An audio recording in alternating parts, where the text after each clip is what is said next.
좀 전에 홍성훈 교수가 그 여러 가지 숫자와 그리고 굉장히 중요한 것들을 많이 말씀해 주셨습니다. 근데 숫자에 대해서 굉장히 우리 조세 재정을 연구하는 학자들은 굉장히 많이 이제 놀라운 숫자들이 보지 못한 숫자들을 최근에 많이 보고 있습니다. 근데 워낙 이렇게 놀라운 숫자들이 많이 나오고 있기 때문에 이제 무덤덤해지니까 별로 놀랍지도 않습니다. 근데 앞으로 훨씬 더 많은 어떤 그 충격적인 숫자들이 우리 경제 앞에 이제 펼쳐질 가능성이 있다. 그러니까 조세 파트에 대해서 사실 말씀하셨지만 저는 이제 재정 파트입니다. 재정 쪽 재정 정책에 대해서 이제 말씀드리려고 하는데 재정 정책 역시 이제 최근 한 10여 년 동안에 볼 수 없었던 여러 가지 이제 정책 기조를 가지고 하고 있습니다. 그래서 상당히 좀 어떤 면에서는 굉장히 너무 이게 해왔던 정부 정책, 특히 기재부의 어떤 정책 기조와는 매우 다른 어떤 정책을 지금 펼치고 있는 현 상황이다라고 말씀드릴 수가 있겠습니다. 저는 어, 크게 한 두 파트입니다. 재정 총량에 대한 검토를 먼저 간단히 말씀드리고요. 두 번째는 재정 정책 관련 이슈와 쟁점에 대해서 말씀드리도록 하겠습니다. 사실 두 번째 파트에서는 좀 전에 홍성훈 교수하고 겹치는 부분이 있습니다. 이 세수 결손과 대응책 비판이라는 부분하고 세수 추계의 문제, 중복되는 부분은 좀 많이 줄이고 언급되지 않은 부분 위주로 하고요. 그리고 뭐 나머지는 뭐 차근차근 말씀드리도록 하겠습니다. 재정 총량이라고 이야기를 보통 저희는 재정 정책 하시는 분들은 많이 이야기를 하는데요. 일단 뭐 예산안 가지고 이야기하고 재정 수지, 국가 부채 이렇게 매크로 재정 쪽에서 하는 그림을 보고 숫자를 보고 말씀을 드리겠습니다. 내년도 아직 뭐 법정 시한이 12월 1일, 2일 중에 이제 통과를 못할 것 같습니다. 못할 것 같고 뭐 여러 가지 정치적인 일정들과 결부되어서 예산안 그 법정 준수 시한을 놓칠 것 같은데 일단 정부가 제출한 예산안은 내년도 656.9조입니다. 2005년 이래로 가장 낮은 지출 증가율을 보이고 있고요. 뭐 아시겠지만 세입 부분이 워낙 좋지 않기 때문에 저게 보시겠지만 국세 수입이 내년도가 8.3% 줄여서 이제 367.4조로 이제 제출했습니다. 지출 부분이 2.8%로 이제 가장 아주 낮은 숫자인데요. 그리고 그 재정 수지 적자는 원래 지난 정부 말까지 해서 이제 더 이상 관리 재정 수지 적자라는 걸 쓰지 않고 통합 재정 수지로 이제 하자라고 하는 합의가 이루어졌다고 보는데 다시 또그 어디에서 볼 수 없는 관리 재정 수지라는 걸 가지고 이제 또 정부 정책 기조를 잡고 있습니다. 그 기준으로 하면 3.9% GDP 대비 3.9 적자입니다. 이것도 굉장히 큰 숫자이죠. 그리고 국가 채무 비율은 51%, GDP 대비 51%입니다. 재정 여건이 안 좋은 거에 비해서 국가 채무 수준은 0.6%포인트 굉장히 낮은 수준의 증가를 가지고 있어서 이 그림을 보고 어떤 분들은 굉장히 재정을 잘 운영하고 있다. 이렇게 이 어려운 시기에 건전하게 재정을 운영하고자 하는 모습이다라고 또 이야기하시는 분도 있습니다. 그렇지만 제가 보는 관점에서는 굉장히 좀 디제스트로스한 어떤 그림이다. 이렇게 볼 수가 있겠습니다.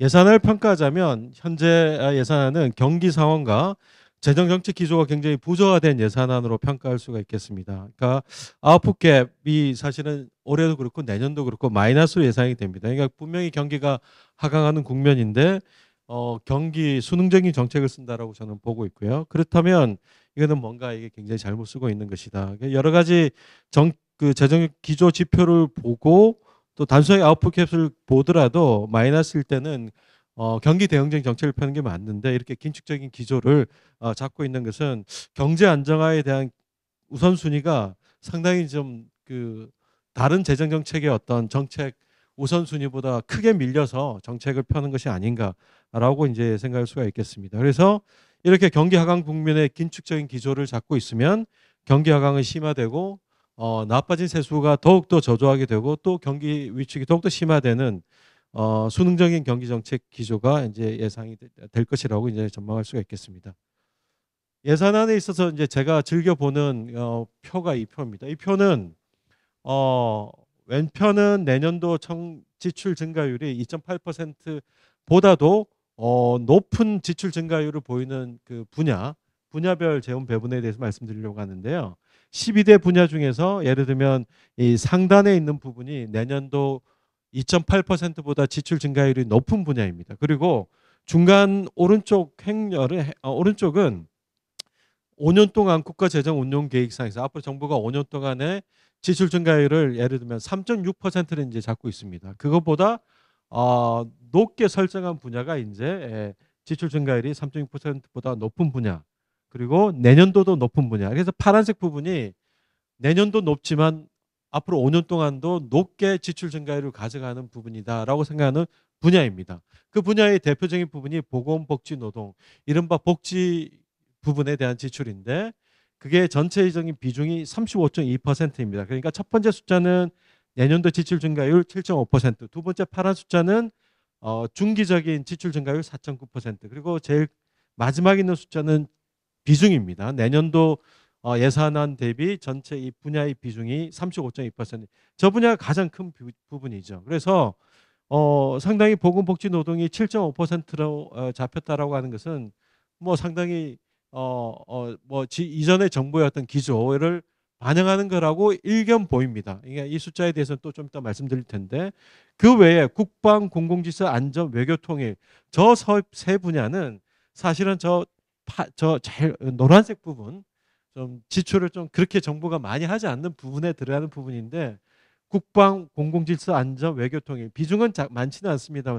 뭐 국방은 꽤 크긴 합니다만은 공공질서, 안전, 외교 통일 이 부분이 좀 상당히 이제 높은 외교 통일 분야의 지출 증가율이 19.5% 가장 높습니다. 그리고 노란색 부분이 지출 증가율이 굉장히 내년도 낮고 앞으로 중기적으로도 낮은 분야가 일반 지방 행정, 교육, R&D, 환경, 문화체육, 관광 이 분야가 굉장히 낮게 편성이 되어 있다라고 볼 수가 있겠습니다.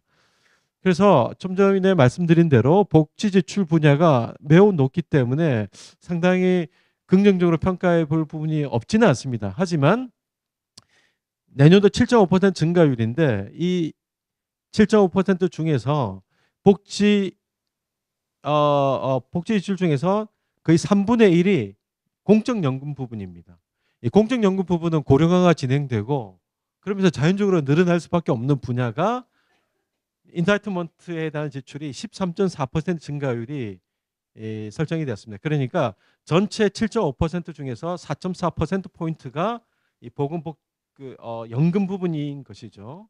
그리고 이번 정부 굉장히 복지 지출 늘렸다라고 하는 부분이 기초생활보장, 이 생계급여의 기준과 범위가 확대되어서 이 분야가 많이 늘어났다고 했지만 이게 비중이 너무 작습니다. 기실 복지 지출을 많이 늘렸다라고 하는 부분에 해당하는 부분이 바로 저 부분인데 저게 전체 7.5% 중에서 0.8%포인트밖에 되지 않는 부분이고 나머지 부분 고용, 보건의료 이 부분은 상당히 감액된 부분이라고 보여집니다.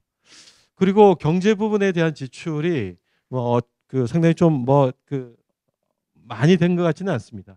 그다음에 이제 R&D 미래 성장 동력 이 부분이 상당히 이제 지출이 줄어들었던 부분이고요. 그리고 교육하고 환경은 우리 재정학 분야에서 가치제 분야인데 이 분야는 상당히 이제 줄었습니다.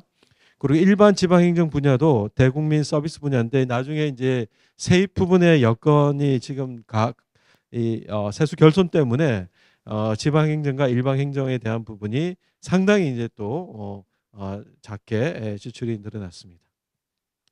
자, 그다음 페이지를 보시면 이거는 아까 말씀드린 대로 종합한 것인데 내년도 2.8%포인트, 2.8% 지출 증가율 중에서 어떤 분야가 어느 만큼 그 기여를 설명하느냐에는 기여도를 계산해 보니까 보건복지 노동이 2.6%고 교육 마이너스 1.0, 일반 지방 행정 마이너스 0.1, R&D 0.8%포인트로 이렇게 크게 특징이 좀 보여집니다.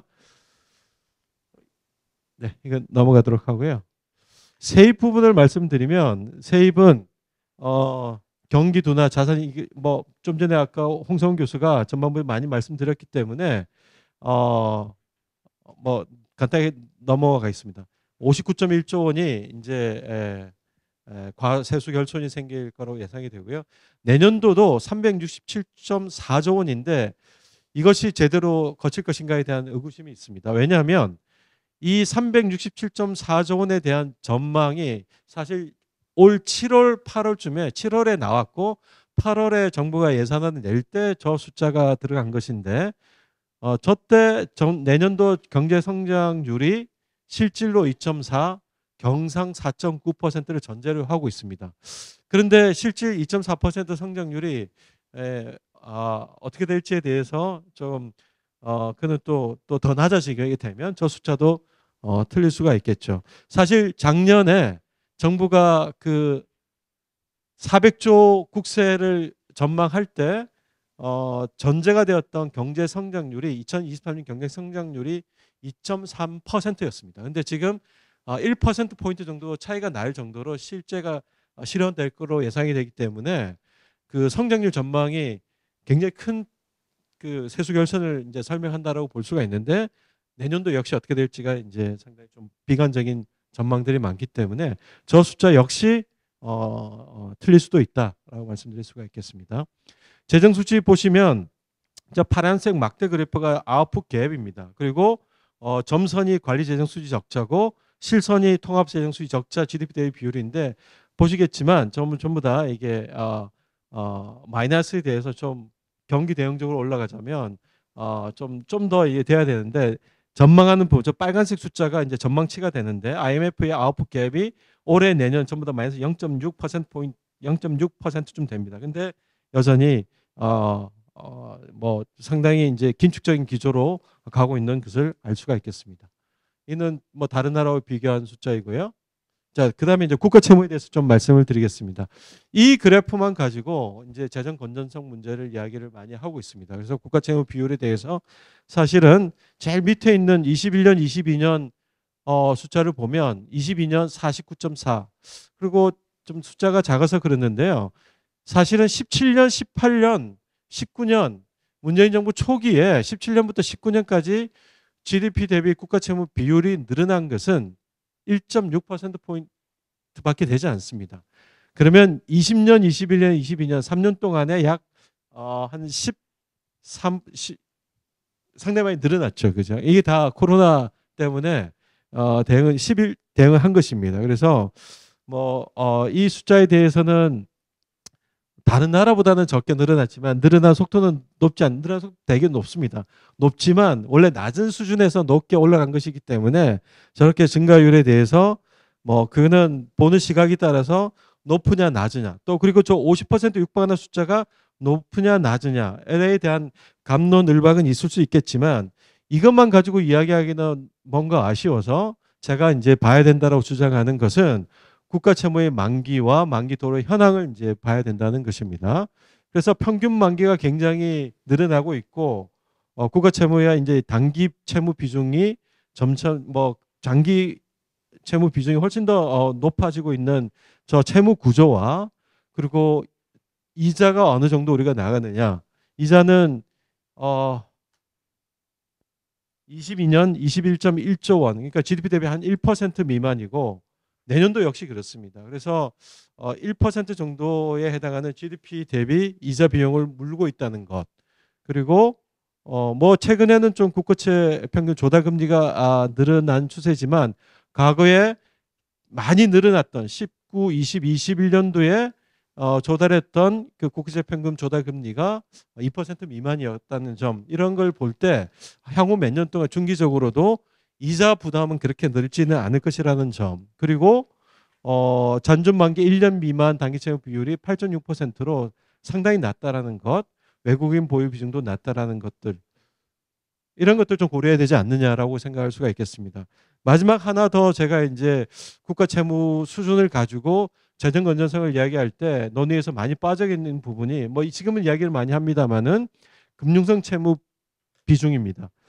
우리 50%에 해당하는 국가 채무 비중 중에서 대응 자산이 있어서 언제든지 자산화할 수 있는 금융성 채무가 50% 중에서 한 3분의 1 정도 되는 16.7% 정도가 금융성 채무입니다. 그래서 이런 부분도 우리가 전체를 다 고려하자면 각 그 국가 채무에 대한 비중에 대해서 높으냐 낮으냐 재정이 남미형으로 간다 이런 이야기하는 건 좀 너무 지나친 논의다 된다라고 저는 생각을 합니다. 조세부담료가 국민부담료는 이거는 넘어가도록 하겠습니다. 자, 이제 두 번째 본론으로 이제 국가 우리 재정정책 이슈하고 정책 방향 등에 대해서 말씀드리겠습니다. 제가 코트를 두 개를 가져왔는데 첫 번째 코트는 알렌 식이라는 학자가 있습니다. 이분이 우리 기재부에서 지금까지 한 노무현 대통령 이후로 한 20년 동안 우리나라의 재정 제도를 설계를 할 때 굉장히 많이 인용한 현대 재정 공공 재정학의 구루 같은 분인데 이분이 이야기했던 것 중에 하나가 뭐냐면 최근에 2022년에 이 책의 어떤 서문에 이렇게 썼습니다. 이거는 2008년 글로벌 위기 이후에 유럽에서 재정 건전성이 악화되니까 좀 더 강하게 EU에서 그러니까 SGP 그러니까 재정을 좀 더 건전하게 하고자 하는 재정 준칙을 좀 더 강화하고자 하는 노력을 기했습니다. 그럴 때 재정이 취약하고 경제가 취약했던 그리스, 이탈리아 남부 재정 위기가 2011년도에 나온 거에 대해서 좀 반성하는 그런 스테이트먼트를 한 걸 인용을 했고요. 그다음에 밑에는 올리베 블랑샤가 어떤 그 국가 채무 수준의 환급률 숫자가 있느냐 없다. 라는 이야기를 하면서 매직 넘버가 없기 때문에 재정 운영을 저렇게 아주 그 어떤 경직적으로 하면 안 된다라고 하는 이야기를 한 것입니다. 올해와 내년 전망을 하면 경제는 올해 같은 경우에는 1.4, 1.1 이렇게 아마 이제 한 달 정도 남았으니까 한 1.4% 정부가 이제 수정 전망한 것대로 될 것입니다. 근데 작년에 연말에 이맘때쯤 전망한 거는 2.3%였습니다. 그래서 1년 사이에 1%포인트가 급격하게 경기가 나빠진 것이 올해의 경제 성적표이고 그럼에도 불구하고 정부는 굉장히 이제 긴축적으로 대응했다라는 것이고요. 이 표를 보시면 이 표와 그림을 보시면 총 생산에서 정부 기여도를 한번 조사를 해보니까 올해 1, 4분기와 2, 4분기에 민간 대비 정부의 성장 기여도가 마이너스 0.4, 0.5로 굉장히 낮습니다. 그래야 올해 상반기의 경제가 이렇게 낮았던 것은 바로 정부 부분의 기여도가 낮았기 때문에 특히 정부 소비, 정부 투자가 1, 4분기, 2, 4분기에 굉장히 낮았습니다. 저런 부분이 올해 상저하고를 가져왔던 큰 이유가 되지 않나 그렇게 생각을 하고 있습니다.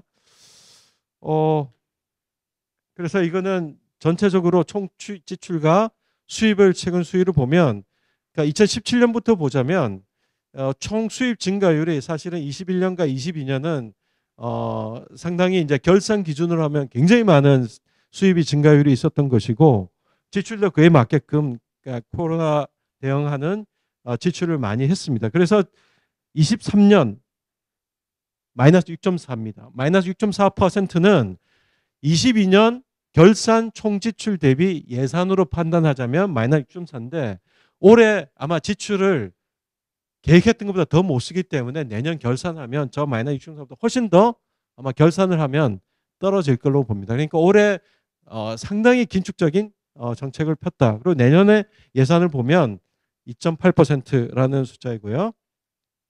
내년 전망을 해보면 이렇습니다. 내년도 또 역시 중요한 것은 금리와 물가가 어느 정도 잡힐 것인가, 그리고 뭐 중국 경제가 어느 정도 회복될 것인가, 그리고 반도체 산업 회복 여하에 따라서 전망하는 기관들마다 다 다르지만 작게는 2.0%를 전망하는 국회 예상정책 2.0%를 전망했고요. 오늘 조금 전에 한국은행에서 오전에 내년도 2.2%로 아마 한 것 같습니다. 2.1%로 했습니다. 그러니까 한국은행도 굉장히 비관적으로 지금 올 8월 달 전망치보다 0.1%포인트 더 낮췄습니다. 그리고 KDI의 2.3%가 지난달에 2.2%를 발표했고요. 그러니까 아마 2.0에서 2.23% 사이대로 되지 않나 생각하는데 IB 같은 데는 더욱더 낮게 전망을 하는 것 같습니다. 그래서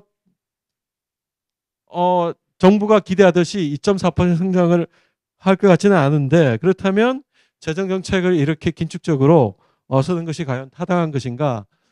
성장률 회복뿐만 아니라 경기를 이렇게 침체되어 있는 경기를 부양하기 위한 적극적인 재정정책을 저는 써야 된다라고 생각을 하고 있습니다. 그러면서 이제 상당히 아직 코로나 팬데믹 위기 때문에 정상화되는 과정에서 발생한 양극화 심화, 소득 분배 악화 이런 부분은 사실 피할 수 없는 변화이고 이걸 보완하기 위한 사회 안정 확충은 여전히 중요한 문제라고 생각을 합니다. 이제 다음 주제는 이제 우리 홍성 교수가 많이 했기 때문에 넘어가도록 하겠습니다. 2021년, 22년은 엄청난 초과 세수. 그러니까 61.4조 원과 52.5조 원이 더 거쳤습니다. 그리고 올해는 59.1조 원이 덜 거치는 거고요. 이 정도 온탕 냉탕하면 큰 문제죠. 그러니까 기재부 세제실 조세정책과에서 내는 이 세입 추계 이거에 대한 근본적인 대책을 이제 세워야 되는 시기다라고 생각을 하고요. 저는 그보다 이 부족한 세수 결손은 어떻게 대응하고 있는가에 대한 부분을 좀 비판적으로 한번 살펴보고자 합니다. 59조 원에 대해서 기재부의 발표에 따르면 저 4가지 방식으로 대응한다고 합니다. 일단 지방교부세와 지방교육재정교부금 이게 국세의 약 40%가 됩니다. 60조 정도니까 이거에 대한 부분이 약 24조 정도가 되는 것이죠. 이거는 올해 못 주는 겁니다.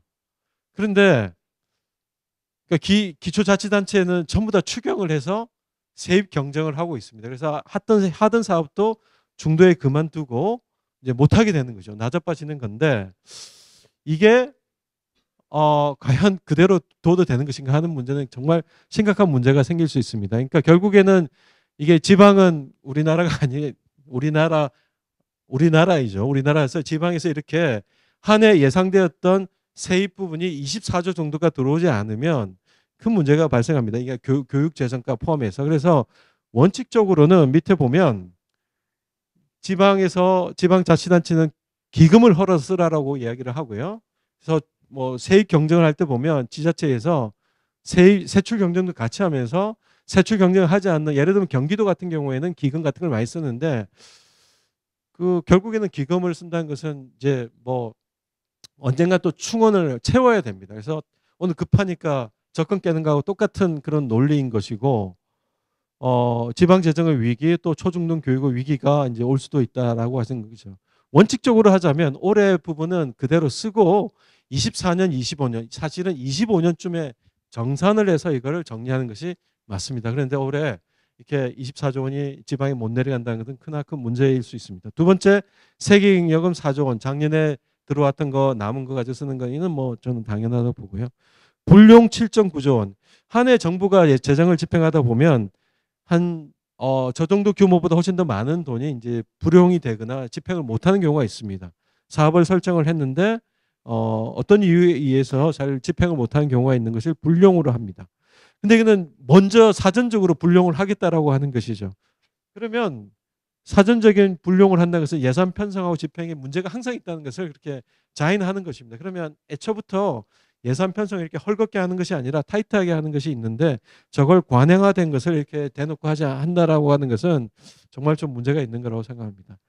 이제 네 번째가 저는 잘 문제가 된다고 생각하는데요. 나머지 이제 부족한 게 24조인데 이걸 외국항표현기금, 외편기금을 올해 충분히 기금이 쌓였으니까 이걸 공자기금에 미리 갚고 그것을 일반 회계를 통해서 일반 회계 적자를 보전한다는 거거든요. 이렇게 잘 하지 않습니다. 그리고 외국은 평형기금은 그 목적이 있는 것이고 이게 올해 상당히 많이 있기 때문에 올해 환율 방어를 하기 위해서 많이 들어온 부분이 있어서 이 부분을 원래 공자기금에서 외편기금으로 가져온 부분을 미리 갚겠다라고 하는 건데요. 그래서 일반회계로 전출하는 이거 전부 다 합법적인 거라고 합니다. 맞습니다. 그런데 공자기금에서 일반회계를 전출할 수 있는 한도가 한 50조 정도 되는데 보통 그렇게 쓰질 않고 몇 조 정도로 이렇게 쓰는데 올해 이렇게 대규모로 쓰는 것은 저는 일종의 재정 건전성을 유지하기 위해서 기재부가 쓰는 윈도우 드레싱이나 혹은 분식 회계에 해당한다라고 생각합니다. 그리고 24조 원 정도는 사실은 GDP 대비 1% 조금 남짓되는 규모인데 이는 충분히 우리가 감당할 수 있는 수준이라고 보여지는 거죠. 결국 이 말은 나중에 설명하겠지만 재정 준칙은 필요 없다라고 하는 것을 보여주는 것이 아닌가 이렇게 생각을 합니다. 자, 그래서 이거는 외관 평형기금 운영조차인데 이거는 넘어가도록 하고요. 이것도 넘어가겠습니다. 세수 오차의 발생 원인은 아까 홍성훈 교수가 분석한 내용이 대부분 다 해당이 되고 다 맞습니다. 하나만 더 말씀을 드리면 마지막 재정관료의 정치적 예산 편성 경향성과 세수 전망 조직의 역량 부족 이 부분을 이제 말씀을 드릴 수가 있겠습니다. 네. 이거는 기재부 재정관료 정치 예산 편성 경향성인데 이거는 한겨레 신문에서 신현호 작가가 이전에 칼럼을 통해서 썼던 부분을 제가 썼는데 이런 경향성이 있다라고 한 내용에 저는 동감합니다. 진보 정부와 보수 정부에 따라서 세수 예측을 때로는 부족하게 때로는 넘치게 하는 경향이 있다라고 하는 것이죠. 그래서 진보 정부의 경우에는 가소 추계를 해서 초과 세수가 그치면 제가 파란색 상단에 있는 부분이 이른바 진보 정부가 있을 때 초과 세수가 거친 기간입니다. 그래서 적게 걷어서 적게 추계를 합니다. 그러니까 적게 추계를 한다는 것은 그만큼 지출에 대해서 타이트하게 정부를 압박하는 것이죠. 그래서 그만큼 지출을 적게 편성하도록 하는 것이고, 그래서 근데 만약에 많이 거치게 되면 나중에 이제 추경을 통해서 많이 쓰도록 그렇게 하는 것이고요. 만약 안 거치면 지출을 적게 편성했기 때문에 건전 재정을 하는 것이고요. 그리고 보수 정부의 경우에는 좀 과잉 추계를 해서 만약 세수 결손이 생기면 그만큼 지출을 안 하는 것입니다. 그러면 지출을 줄이는 것이고, 또 만약에 이게 더 포인트가 될 수가 있는데 작년처럼 감세를 했을 경우에 적게 거치는 것을 슬쩍 덮을 수 있는 그런 어떤 꼼수가 있지 않느냐라고 하는 부분을 그린 것입니다. 세수 오차가 생길 경우에 문제는 아까 말씀드린 대로 그러니까 좀 적게 쓰는 경향이 있고요. 가소 추계의 경우에. 과다 추계의 경우, 그러니까 초과 세수가 거칠 경우에는 좀 많이 쓰게 되는 경우가 있습니다. 그래서 경기가 좋아서 많이 거친 거에 대해서 또 초과 세수가 있으니까 또 많이 쓰는 경향을 가지고 있는 것은 여전히 어떤 경우에도 경기 수능적인 어떤 재정 정책이 되는 성격이 이제 그 확대될 우려가 있는 거고요. 그 다음에 두 번째로는 이 국회에 대한 어떤 예산 편성권과 국회가 합의한 예산이 잘 지켜지지 않는 것에 대한 국회의 어떤 예산 편성 과정이 침해될 가능성이 있습니다. 사실은 추경을 하지 않으면 국회가 이게 세수 결손에 대해서 어떤 개입도 하지 못하는 일이 생기게 되는 것이 문제라고 볼 수가 있겠습니다.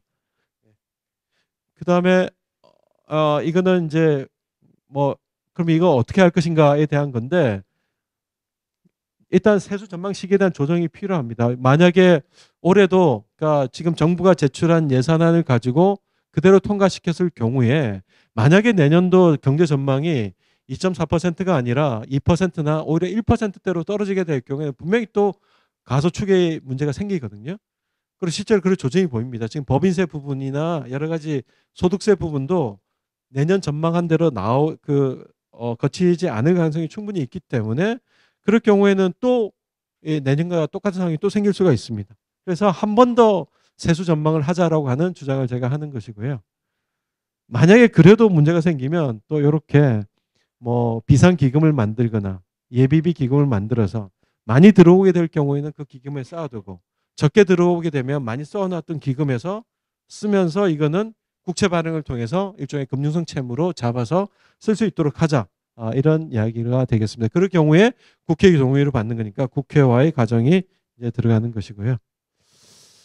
네 번째 재정 준칙에 대한 검토 마지막인데요. 이거는 짧게 하겠습니다. 국가 채무 비율이 60%를 상회하거나 관리 재정 수지 적자 비율 3%를 초과할 경우에 재정 준칙이 발동하여 재정 수지 적자 폭을 줄이도록 법제하려고 하는 시도를 정부가 여러 의원들이나 기재부가 지금 내놓고 있습니다. 이거는 문제는 뭐냐면 60%에 대한 사전적인 적정 수준이라고 이야기하는 근거가 뭐냐 하는 것인데 저는 이게 특별한 근거가 없다라고 봅니다.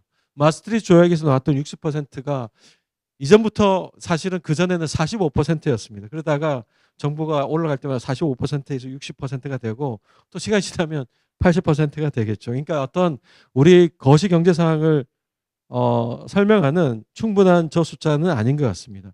3%도 그렇고요.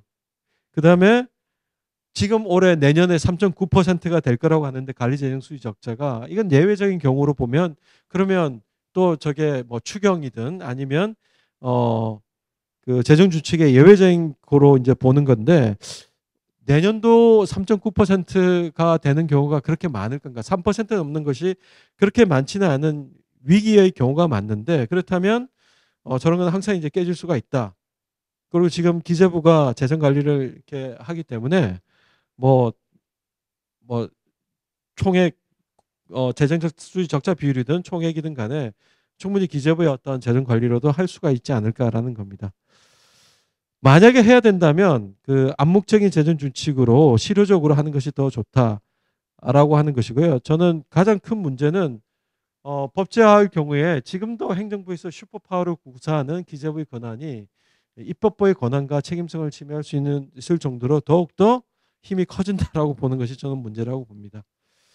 그리고 건전재정, 재정준칙, 재정지출 합리화 이런 거는 일종의 이제 이데올로기화되어 있어서 이게 어떤 정책의 어떤 정책으로 보기에는 좀 어려운 면이 저는 있다라고 봅니다. 참고로 이제 국가재정법 5장에 보시면 재정건전화장이 있습니다. 이 86조부터 7조, 8조, 9조, 90조, 91조, 91조까지 이 상당히 촘촘하게 재정건전화장에 우리 그 재정을 건전하게 하려고 하는 내용들이 있습니다. 이것만 제대로 잘 지켜도 저는 충분히 재정을 건전하게 할 수 있는데 여기에다가 하나 더 이 숫자 첫 번째 채무 비율과 적자 비율을 3%를 하는 걸 넣자라고 하는 것이 어떤 의미가 있는지 저는 잘 이해가 되지 않습니다. 자, 이제 결론으로 말씀을 드리면 재정 수지나 재정을 건전하게 되는 것이 무조건 균형을 이루어야 된다 하는 것이 이게 저는 적절한 문제 제기라고 보지는 않습니다.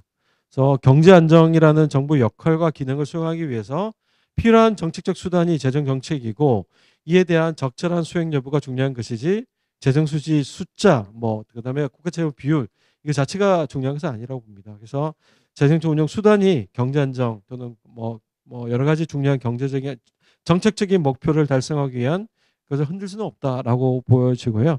그래서 재정 건전성보다는 재정의 지속 가능성 그리고 국가 경제의 건전성, 국민 건전성 이런 것이 훨씬 더 중요한 정책의 목표가 되어야 된다라고 생각합니다. 이상 발표 마치겠습니다.